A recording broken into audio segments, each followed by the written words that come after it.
Hola, hoy nos metemos de lleno en una de las ideas más interesantes de la estrategia humana, el arte de disimular las intenciones. Pero ojo, no lo vamos a ver como una forma de engañar, sino más bien como una herramienta para comunicarnos mejor y al final conseguir lo que nos proponemos. ¿Todo listo para desentrañar este misterio? ¡Vamos allá! Para empezar, esta cita de Carl Jung nos viene como anillo al dedo. Nos está diciendo algo clave. Todos tenemos partes ocultas, impulsos e intenciones que no siempre sacamos a la luz. Y es precisamente en esa sombra donde se esconde la razón por la que nuestras conversaciones a veces se tuercen de formas que no esperamos.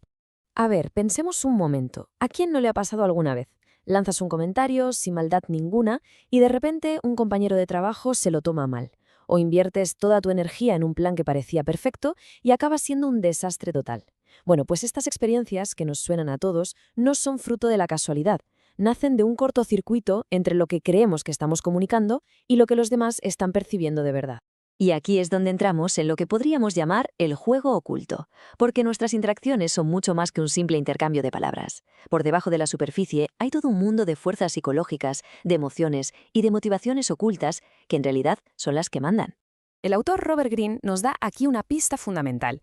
Dice que muy a menudo metemos la pata por nuestra propia irracionalidad. Nos gusta pensar que somos seres superlógicos, pero la cruda realidad es que son las emociones las que llevan el timón. Este es nuestro gran punto ciego y el origen de casi todos los malentendidos. ¿Vale? Entonces exploremos por qué pasa esto. Vamos a sumergirnos en la mente emocional, esa fuerza que, aunque casi nunca la veamos, es la que está de verdad detrás de nuestras decisiones y, por lo tanto, de nuestros líos de comunicación. Es como si tuviéramos dos yo luchando en nuestro interior. Por un lado está el yo superior, que es el racional, el que piensa las cosas con calma, y por otro el yo inferior, que es pura emoción, rápido e impulsivo. El problema, pues que, como bien señala Green, el lado inferior suele ser mucho más fuerte, nos lleva a reaccionar a la defensiva, al instante, y eso no siempre nos viene bien. Y si alguien piensa que con la tecnología nos hemos vuelto más racionales, pues va a ser que no. De hecho, la tecnología ha creado formas mucho más sofisticadas para explotar nuestras emociones. Las redes sociales son una máquina de generar viralidad emocional. La publicidad nos bombardea con mensajes subliminales. Y el estar siempre conectados nos deja sin tiempo para pararnos a pensar con calma. Entonces, la pregunta es, ¿cómo nos movemos en este mundo tan cargado de emociones? Pues aquí es donde entra en juego lo que llamamos el arte del desvío. Y no se trata de engañar a nadie, sino de ser estratégicos, de no poner todas las cartas sobre la mesa desde el principio. Hay una técnica del psicólogo Robert Cialdini que es sencillamente fascinante. Se llama rechazo y retirada. Funciona así. Primero, haces una petición muy grande, algo que sabes que es casi imposible que te concedan. Cuando te dicen que no, es el momento de lanzar tu petición real, la que es más pequeña. ¿Qué ocurre? Que la otra persona lo ve como una concesión por tu parte y siente un impulso casi automático de decir que sí. Es una herramienta de persuasión potentísima. Green lo resume de una forma brillante. La clave para que la gente baje la guardia no es atacar de frente, sino hacer que se sientan validados. Cuando conseguimos que los demás se sientan respetados y comprendidos, sus defensas simplemente se vienen abajo. Ir por la fuerza solo genera más resistencia.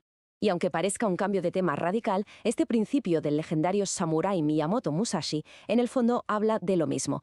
Puede sonar un poco bruto, sí, pero la esencia es universal. Da igual si estás en un duelo con espadas o en una negociación. El objetivo es el mismo: posicionarte de forma estratégica, dominar el terreno psicológico y a partir de ahí, avanzar. La estrategia social y la marcial beben de la misma fuente. Tenemos un ejemplo histórico que es de manual, el del general Alexander Haig. Mientras su jefe, el famoso Henry Kissinger, se dedicaba a la vida social, Haig se aseguraba de que el presidente Nixon viera las luces de su despacho encendidas hasta altísimas horas de la noche. ¿Qué imagen proyectaba? La de un trabajador leal e incansable. Mientras, por detrás, iba ganándose la confianza directa del presidente. Al final, le pasó por encima a su superior.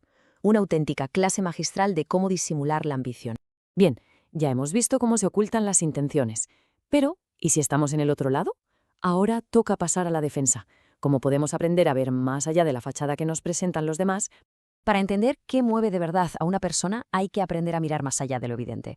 Green nos sugiere convertirnos en una especie de detectives del comportamiento, analizar sus decisiones del pasado, ver cómo reaccionan bajo presión y, sobre todo, buscar patrones que se repiten. Un arrebato emocional, por ejemplo, casi siempre es la punta del iceberg de una inseguridad oculta. Es justo en esos momentos de descuido donde se ve el carácter real de la gente. Lo que nos lleva a este consejo, que es directo y fundamental. Hay que aprender a ignorar la fachada de la gente. La historia que cada uno construye sobre sí mismo es solo eso, una historia. La verdad, la de verdad, está en lo que hacen, no en lo que dicen que hacen. Todo este camino nos conduce a una idea muy potente, el poder del silencio y del equilibrio. Porque esto no va de estar manipulando constantemente, sino de encontrar la sabiduría y la paciencia para saber cómo y cuándo comunicarnos. Al final del día, el poder de verdad no consiste en engañar, consiste en entender la naturaleza humana. Es tener la sabiduría de saber que la transparencia total, así de golpe, suele ser una estrategia bastante ingenua. La verdadera habilidad está en la paciencia, en la observación y en jugar nuestras cartas en el momento justo, no todas a la vez.